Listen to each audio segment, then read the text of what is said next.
اب دوسرا مرض رمضان میں جو بہت زیادہ مضر ہے اور ہماری نیکیوں کو منجنیق میں رکھ کر کراچی والا اپنا مال نیکیوں کا کلکتہ بھیج رہا ہے، ڈھاکہ بھیج رہا ہے، دبئی بھیج رہا ہے۔ جس کی غیبت کر رہا ہے وہ چاہے دبئی کا ہو، ڈھاکہ ہو، کلکتہ ہو، مدراس ہو، بمبئی ہو، اس کی سب نیکیاں وہیں جا رہی ہیں۔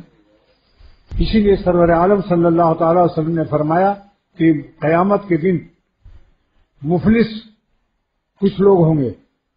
بتاؤ کون ہوگا مفلس؟ صحابہ نے عرض کیا ہم تو مفلس اس کو سمجھتے ہیں جو غریب مسکین ہو۔ فرمایا نہیں، مفلس وہ ہے جو نیکیاں، روزہ، نماز، تلاوت، حج، عمرہ خوب، لیکن غیبت سے نہیں بچتا۔ اس کی نیکیاں مظلوم اور غیبت جس کی ہے اس کے نام چڑھی ہوئی ہوں گی۔ اب کوئی کہے صاحب مجھے تو پھر غیبت کرنے کا خوب مزہ ہے کیونکہ ہمارے پاس تو نیکیاں نہیں ہیں، کیا لیں گے اللہ میاں؟ جب نیکیاں نہیں تو ہم سے کیا لیں گے؟ ہم خوب غیبت کریں؟ ایسے شخص پر جس کے پاس نیکیاں نہیں ہوں گی تو جس کی غیبت کی ہے اس کا گناہ اس کے سر پر لاد دیا جائے گا، نقصان سے خالی نہیں۔ اور حضور فرماتے ہیں صلی اللہ تعالی وسلم غیبت کا گناہ زنا سے اشد ہے۔ صحابہ نے پوچھا زنا سے کیوں اشد ہے؟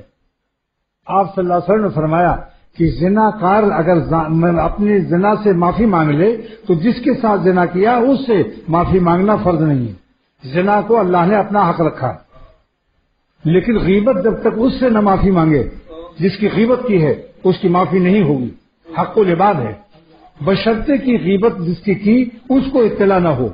مثلا ایک آدمی نے یہاں بیٹھ کر لاہور والے کی غیبت کی اس کو خبر نہیں ہے، پھر اس کو خط لکھنا، معافی مانگنا یا لاہور جا کر معافی مانگنا یہ بالکل عبث ہے، بیکار ہے، بلکہ ناجائز ہے، کیونکہ خامخواہ آپ بیل مجھ کو مار، وہ سوچے گا کہ یار تم کیسے آدمی ہو، غیبت کرتے ہو، دیکھنے میں ایسے پیارے دوست بنے ہوئے، لہذا جس کو اطلاع نہ ہوئی ہو اس سے مت غیبت معافی مانگو، نہ خط سے نہ وہاں جا کر، صرف جس مجلس میں غیبت کی وہاں کہہ دو کہ مجھ سے نالاقی ہو گئی، وہ مجھ سے بہتر ہے، اور 3 دفعے قل اللہ شریف پڑھ کر بخش دو۔ بلکہ روزانہ جو صبح شام میں معمولات بتاتا ہوں، روزانہ اللہ تعالیٰ سے کہہ دو کہ ہم نے زندگی میں جس کی غیبت کی ہو، ستایا ہو یا مارا ہو، ہاتھ سے پیٹا ہو، وہ سب کو ثواب اللہ دے دے۔ میرا پڑھا ہوا صبح شام کا قیامت کے دن راضی نامہ کرا دینا،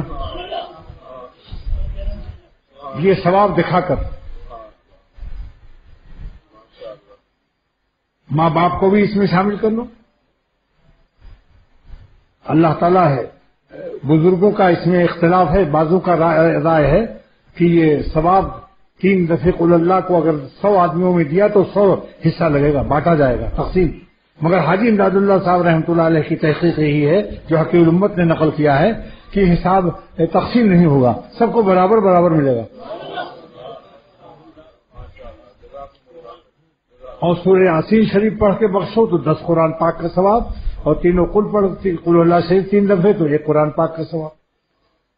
تو غیبت کے اس مسئلے میں بہت بڑے بڑے علماء بھی اس مسئلے سے واقف نہیں، وہ یہی کہیں گے معافی مانگنا پڑے گا، حق العباد ہے، بندوں کا حق ہے۔